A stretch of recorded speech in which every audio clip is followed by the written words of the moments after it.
Hello friends, मैं हूं मृण्मय। The dark talks के एक और एपिसोड में आप सबका स्वागत है। दोस्तों, आज की हमारी कहानी इंडिया के केरला स्टेट से है। ये कहानी इतनी ज़्यादा अजीब और ख़तरनाक है कि ऐसा मैंने पहले कभी कुछ नहीं सुना और शायद आपने भी नहीं सुना होगा। ये कहानी है केरला के कैपिटल तिरुवनंतपुरम की। 9 अप्रैल 2017 की ये घटना है। तिरुवनंतपुरम में एक इलाका है, काफ़ी पॉश इलाका है। इस एरिया का नाम है नंथनकोरे। और 9 अप्रैल 2017 को इसी इलाके के एक 2 मंजिला घर में बहुत बड़ी एक भीषण आग लगती है। फायर ब्रिगेड के लोग आते हैं और आग बुझाने की कोशिश करते हैं। आग इतनी ज़्यादा भरी थी कि आसपास भीड़ लग गई थी और पुलिस वाले भी मौके पर पहुंच चुके थे। अब फायर ब्रिगेड वाले कुछ ही देर में उस आग को बुझा देते हैं और आग बुझाने के बाद जो फायर ब्रिगेड वाले हैं और साथ में पुलिस, सभी के सभी लोग घर के अंदर जाते हैं ये देखने के लिए कि कोई जलकर मरा तो नहीं है। लेकिन घर के अंदर जाते ही वहाँ जो कुछ भी उन्होंने देखा, उनके पैरों के नीचे से ज़मीन खिसक गई। और वो जो दृश्य उन्होंने देखा वो कभी वो ज़िंदगी में नहीं भूल सकते। इतना खतरनाक, इतना विभत्स था वो दृश्य। दोस्तों, उस जले हुए घर के अंदर 4 जली हुई लाशें पड़ी हुई थी। आग लगने की वजह से वो लाशें बिल्कुल जल चुकी थी और बिल्कुल ब्लैक कलर की हो गई थी। आप खुद इमेजिन करके देखिए। अब सभी के सभी लोगों को पहले तो यही लग रहा था कि आग लगने की वजह से शायद ये लोग घर के अंदर फंस गए होंगे और वहाँ पर ही जलकर ये लोग मर गए होंगे। लेकिन दोस्तों, जब पुलिस ने उन लाशों के पास जाकर देखा तो उन्होंने देखा कि जो लाश है वो टुकड़े टुकड़े हालत में है। मतलब हाथ कहीं और पैर कहीं और चारों के चारों लाशें ही टुकड़े टुकड़े हुए हैं। फिर क्या था, फॉरेंसिक वालों को बुलाया गया और जब फॉरेंसिक वालों ने जाँच की तब पता चला कि ये जो चारों के चारों लाश हैं वो लोग जलकर नहीं मरे हैं, उनकी हत्या की गई है। और उनकी लाशों को इस आग लगाने से पहले ही काट काट कर अलग कर दिया गया था। इनकी लाशों को किसी तेज धारदार हथियार जैसे कुल्हाड़ी या तलवार से अलग अलग किया गया था। अब पुलिस वालों को रियलाइज हुआ कि ये एक बहुत बड़ी घटना हो गई है। एक ही परिवार के 4 लोगों का खून, और खून करने के बाद जो हत्यारा था उसने इस खून को छिपाने के लिए पूरे घर को ही आग लगा दी। जब पुलिस ने और इन्वेस्टिगेशन किया तो पाया कि ये जो चारों लोग हैं ये इसी घर के रहने वाले थे। यानी कि जो मालिक था उनका ही ये पूरा परिवार था। ये लोग थे इस घर के मालिक ए राजा थनकम, जो 60 साल के थे। फिर उनकी पत्नी थी डॉक्टर जीन पद्मा, वो भी 58 की थी। उनकी एक बेटी थी 26 ईयर ओल्ड कैरोलाइन, और उनकी एक आंटी थी जो कि 70 साल की थी, ललिता। तो ये चारों लोग उस समय उस घर में थे। लेकिन दोस्तों, इस परिवार में से एक आदमी गायब था जिसकी लाश इन चारों के साथ नहीं थी। वो था इस घर का एकमात्र लड़का जिसका नाम था केडल जॉनसन राजा। वो 30 साल का एक लड़का था और ये चारों लोग तो जलकर मर गए, उनके टुकड़े मिले, लेकिन उसकी बॉडी पुलिस को नहीं मिली। जब पुलिस ने आसपास के मतलब उस घर के पड़ोसियों से बात की तो उन्होंने कहा कि करीब 3 दिनों से उन लोगों ने इस घर के किसी भी परिवार वाले को नहीं देखा, 3 दिनों से। लेकिन उन्होंने केडल को इस घर के अंदर देखा था। जब उन्होंने केडल को पूछा था कि तुम्हारा पूरा परिवार कहाँ गया, मतलब जब वो था घर पे, तब उसने बोला कि सभी के सभी लोग घूमने चले गए हैं, घर में मैं अकेला हूँ। इस तरह का बयान उसने पड़ोसियों को दिया था। लेकिन जिस दिन आग लगी थी यानी कि 12 अप्रैल को, तब कुछ लोगों ने केडल को, जब आग ज़्यादा बढ़ गई थी, तब घर से दूर जाते हुए देखा था। अब पुलिस को इस घर के लड़के इस केडल के ऊपर पूरी तरह से शक हो गया था और पुलिस उसकी तलाश करने लगी थी। दोस्तों, 9 अप्रैल 2017 को ये केस हुआ था और 12 अप्रैल 2017 यानी कि 3 दिनों के बाद पुलिस ने केडल को गिरफ्तार कर लिया था। केडल उसी शहर यानी कि तिरुवनंतपुरम के रेलवे स्टेशन में घूम रहा था। वो कोई ट्रेन पकड़ने नहीं आया था, बल्कि वो उधर ऐसे ही घूम रहा था रेलवे स्टेशन में। तो पुलिस ने फिर उसको पकड़ लिया और उसको थाने लेके आई। बाद में पता चला कि वो चेन्नई में था, यानी कि जो घर जल गया था उस दिन वो चेन्नई चला गया था। लेकिन पता नहीं किसी वजह से पुलिस उसको ढूंढ रही थी। वो चेन्नई में छुप सकता था, लेकिन वो तिरुवनंतपुरम वापस आ गया था। अब पुलिस स्टेशन लाने के बाद पुलिस इसको बहुत ही अच्छी तरह से इंटरोगेट करती है। उसका पुलिस ने इंट्रोगेशन किया, उसको पूछा कि क्या ये खून तुमने किए हैं, अगर किए हैं तो किस लिए किए हैं। और तब दोस्तों केडल ने एक कहानी सुनानी शुरू की और वो कहानी इतनी ज़्यादा ग्रूसम है, इतनी ज़्यादा भयानक और अविश्वसनीय है कि आप सुन के चौंक जाएंगे। और पुलिस वाले भी ये कहानी सुन के चौंक गए थे। वो कहानी कुछ इस तरह की है। उसने पुलिस वालों के सामने कबूल किया कि इन चारों लोगों को, यानी कि उसके परिवार वालों को, उसी ने मारा है। अब पुलिस ने उसको दूसरा सवाल पूछा कि मारा है तो क्यों मारा है, क्या ज़रूरत पड़ गई इन लोगों का खून करने का। तब केडल ने पुलिस को बताया कि मुझे आत्माओं को देखना था। मैं आत्माओं को देखने के लिए ऑब्सेस्ड हो गया था। करीब 1 साल से मैं ट्राई कर रहा था कि मैं आत्माएं देखूं, लेकिन मुझे आत्माएं नहीं दिख रही थी। उसने पुलिस को कहा कि कहीं से उसको पता चला कि जब आदमी की मौत होती है तब तुरंत, यानी कि 2-3 सेकंड के अंदर उस आदमी की आत्मा उसके शरीर से निकल के कहीं चली जाती है। तो उस समय बस चंद लम्हों के लिए आप उस आत्मा को देख सकते हैं। बस इसीलिए उसने अपने पूरे परिवार का खून कर दिया। उसने सोचा था कि जब इनका खून करूँगा और ये लोग मर जाएंगे तब मुझे आत्मा ही दिखेगी। सोचिए दोस्तों, कितना बड़ा साइको क्रिमिनल है ये। उसने पुलिस को ये भी कहा कि वो एक सेटन वर्शिपर है, यानी कि शैतान की वो पूजा करता है और उसको एस्ट्रल प्रोजेक्शन देखने का मन था। अभी आप लोग बोलेंगे कि एस्ट्रल प्रोजेक्शन क्या है। दोस्तों, एस्ट्रल प्रोजेक्शन मतलब शरीर के अंदर से जब आत्मा निकल के जाती है तो कई लोग उसको देख सकते हैं, तो इसको ही एस्ट्रल प्रोजेक्शन कहते हैं। और ये एक पैरासाइकोलॉजिकल, एक सुपर नेचुरल चीज़ है दोस्तों। तो ये जो केडल था उसको भी ये देखने का बहुत मन था। उसने पुलिस को कहा कि इंडिया से पहले वो ऑस्ट्रेलिया में कुछ दिन रहा था और वहाँ पर ही कुछ दोस्तों के साथ या कंप्यूटर में सर्च करते करते उसको ये आत्माएं, भूत वगैरह जो सुपर नेचुरल है या फिर एस्ट्रल प्रोजेक्शन, इनके ऊपर उसको बहुत ही इंटरेस्ट आ गया था। फिर जब वो इंडिया वापस आया तो यही चीज़ उसका ऑब्सेशन बन गया। केडल को इन पैरासाइकोलॉजिकल चीज़ों के साथ ऑब्सेशन हो गया था। एक आत्मा एक शरीर से जब अलग होती है तो उस चीज़ को देखने का, मतलब इसका ज़िंदगी का सिर्फ यही मकसद रह गया था। अब पुलिस को लगा कि ये आदमी क्या बोल रहा है और उसके साथ बात करते ही पुलिस समझ गई कि इसके दिमाग में बहुत ही भारी गड़बड़ है। अब दोस्तों, इस कहानी को और आगे बढ़ाने से पहले ये जो केडल है इसके बचपन के बारे में कुछ बातें जानते हैं। ये बचपन से ही काफ़ी शाय लड़का था, बहुत ही रिजर्व टाइप का लड़का था। वो किसी से अच्छी तरह से ना बात करता था और ज़्यादा बात ही नहीं करता था।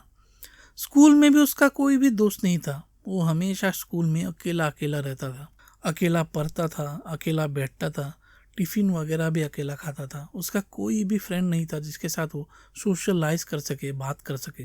इस तरह के लोगों के लिए एक टर्म यूज़ किया जाता है जिसको कहते हैं द सोशल आउटकास्ट। और ये जो लड़का था केडल, वो एक सोशल आउटकास्ट था।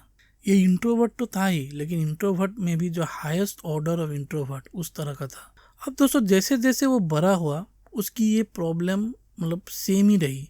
वो कभी भी एक्सट्रोवर्ट नहीं बन पाया, लोगों के साथ सोशलाइज नहीं कर पाया और उसकी ये प्रॉब्लम कम होने के बजाय और ज़्यादा बढ़ती चली गई। हद तो तब हो गई जब वो अपने परिवार वालों से ही बात करना छोड़ चुका था और उसके परिवार वाले बहुत ही ट्राई करते उसके साथ बात करने के लिए, उसके साथ नॉर्मल होने के लिए।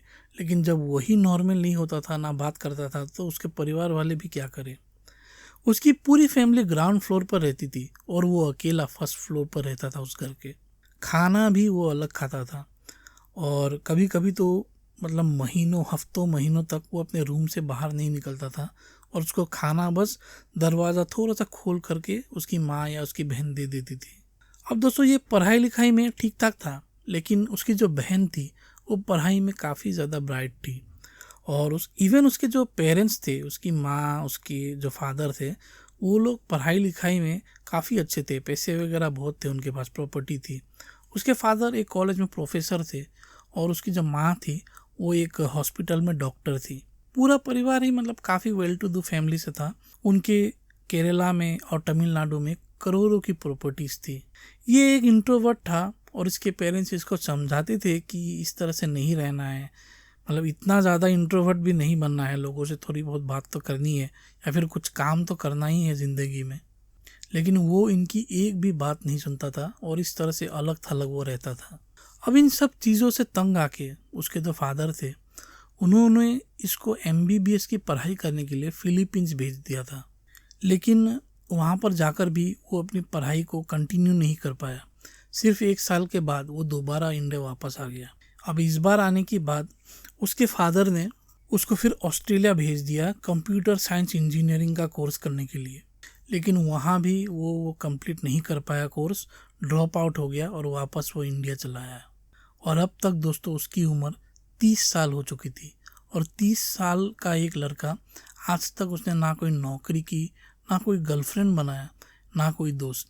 और उसके परिवार वाले भी अब इस स्टेज में आ गए थे कि उसको मतलब छोड़ दिया था बस, कि तुमको जो करना है करते रहो, हमको तुमसे कुछ भी लेना देना नहीं है। तो इस तरह का रिलेशनशिप हो गया था।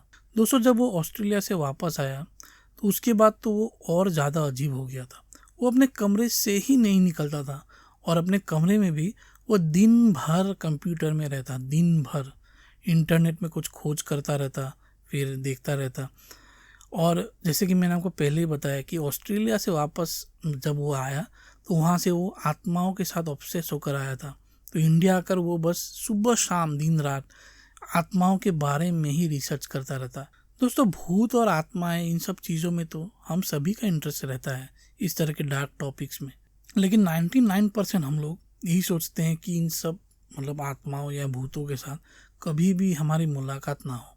लेकिन ये तो कुछ अलग ही था। केडल ये चाह रहा था कि उसकी मुलाकात हो, वो आत्मा ही देखना चाहता था।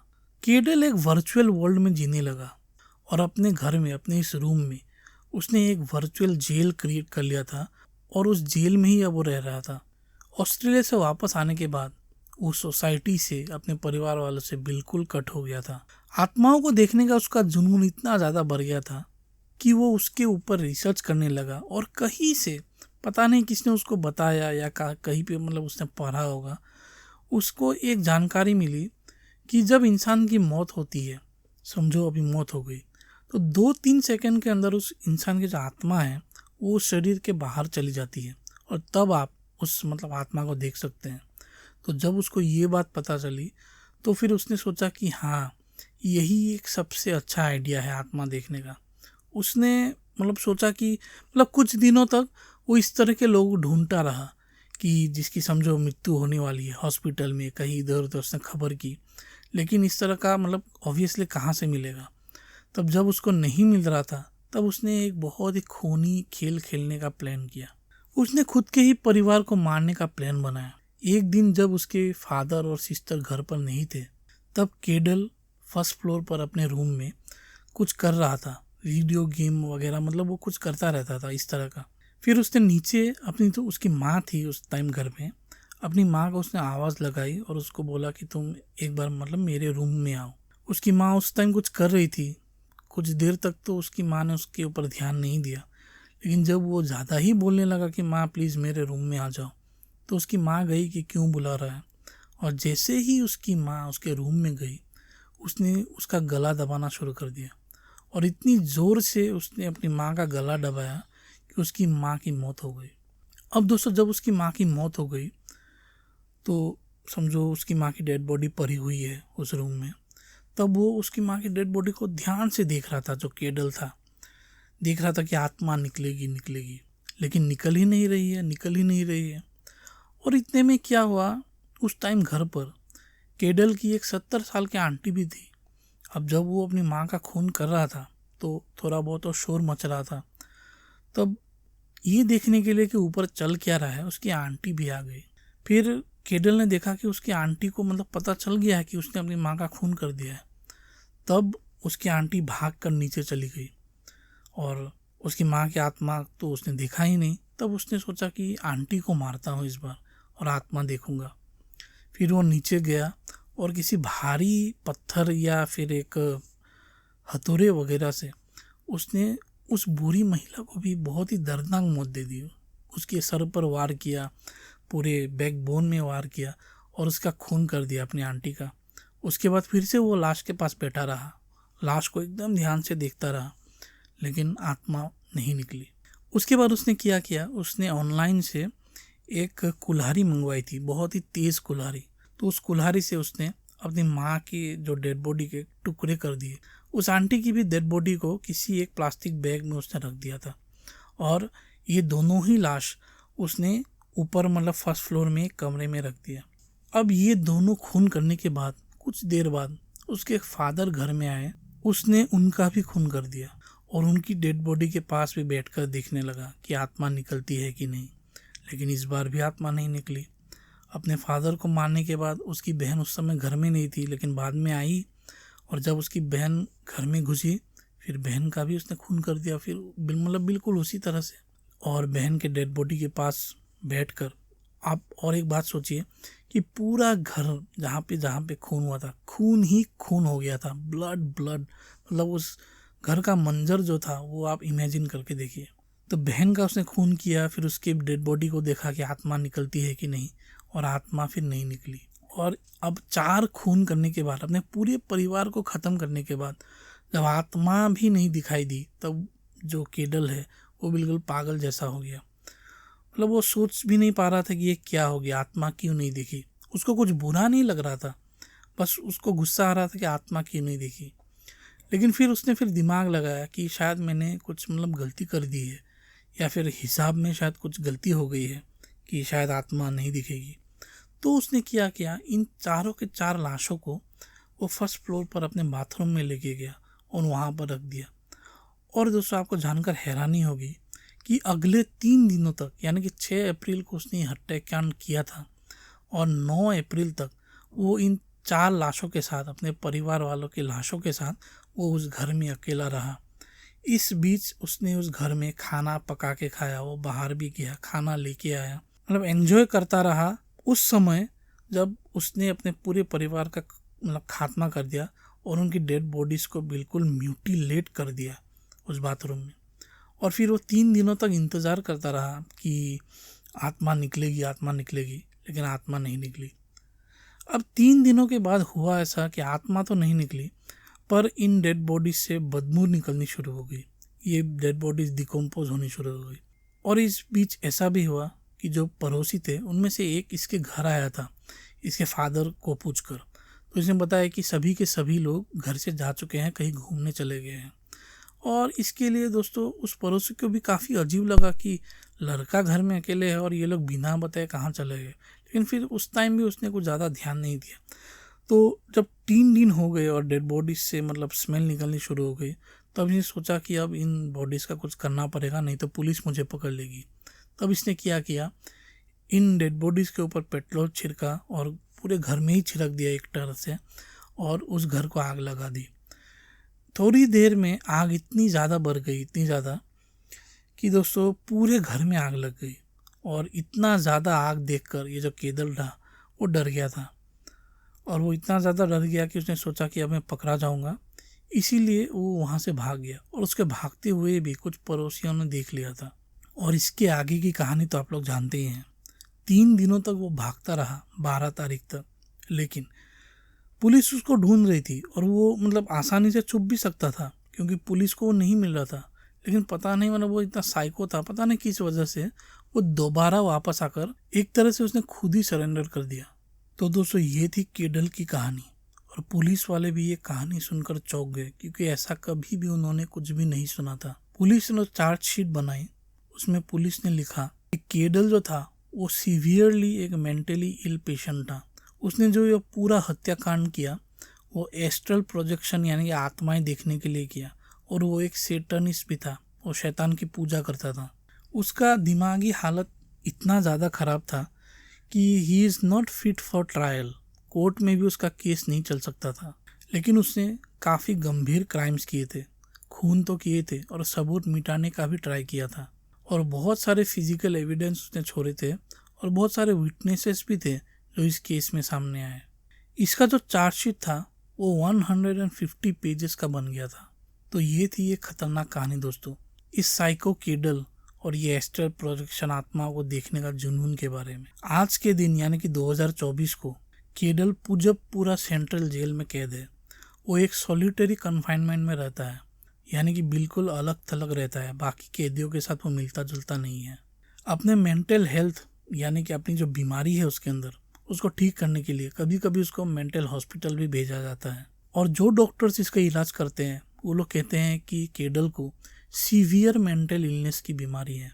इस हत्याकांड की करीब 6 साल हो गए। 6 साल ये जेल में या फिर मेंटल असाइलम में है, और जो इसका परिवार है सब तो ख़त्म हो गए, लेकिन इन 6 सालों में सिर्फ एक ही आदमी इससे मिलने के लिए आया, और वो था इसकी जो माँ थी, उस माँ का भाई, यानी कि इसका मामा एक बार इसको मिलने के लिए आया। अब आप इमेजिन करके देखिए उस आदमी ने इसके साथ क्या बात की होगी। और दोस्तों, एक हैरानी की बात ऐसी भी है कि जैसे कुछ लोग प्रॉपर्टी के लिए खून करते हैं, या फिर जिनके पास प्रॉपर्टी नहीं है, पैसा वगैरह नहीं है, वो बस सोचते रहते हैं कि किस तरह से कोई प्रॉपर्टी मिल जाए या फिर कैसे मतलब कमाया जाए, प्रॉपर्टी कमाया जाए।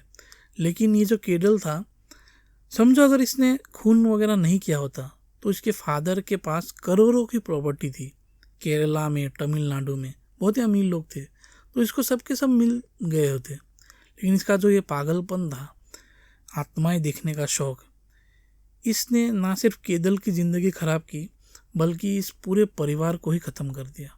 खैर दोस्तों, यही कहानी थी, ये खतरनाक कहानी केरला राज्य से। और दोस्तों, पता नहीं, मैं केरला तो कभी गया नहीं हूँ, लेकिन मैं इंडियन क्राइम के बारे में काफ़ी रिसर्च करता हूँ, और एक बात मुझे पता चलती है कि केरला जो स्टेट है, वैसे तो काफ़ी सुंदर स्टेट है, लेकिन यहाँ मतलब बहुत ही ब्रूटल क्राइम्स होते हैं दोस्तों। मतलब बहुत ही एग्जाम्पल्स इस तरह के मुझे मिलते हैं। क्राइम तो हर जगह हो रहे हैं, लेकिन केरला के जो कुछ क्राइम्स है वो बहुत ही ज़्यादा अनकॉमन, बहुत ही ज़्यादा ईविल, इस तरह के क्राइम मुझे केरला से ज़्यादा मिलते हैं। तो अगर कोई केरला से मेरी ये कहानी देख रहा है तो प्लीज़ कुछ कमेंट में लिखिए कि क्या ये बात सच है। खैर, जल्द मिलता हूँ इसी तरह की एक और भयंकर और डार्क कहानी लेकर। उम्मीद करता हूँ ये कहानी सुन के आपको अच्छा लगा होगा। अगर अच्छा लगा है तो प्लीज़ मेरे चैनल को लाइक और सब्सक्राइब ज़रूर कीजिए। इन कहानी को शेयर कीजिए दोस्तों, ताकि मेरा चैनल भी और ग्रो हो। तो बहुत ही जल्द मिलता हूँ इस तरह की एक कहानी लेकर। Till then, thank you so much.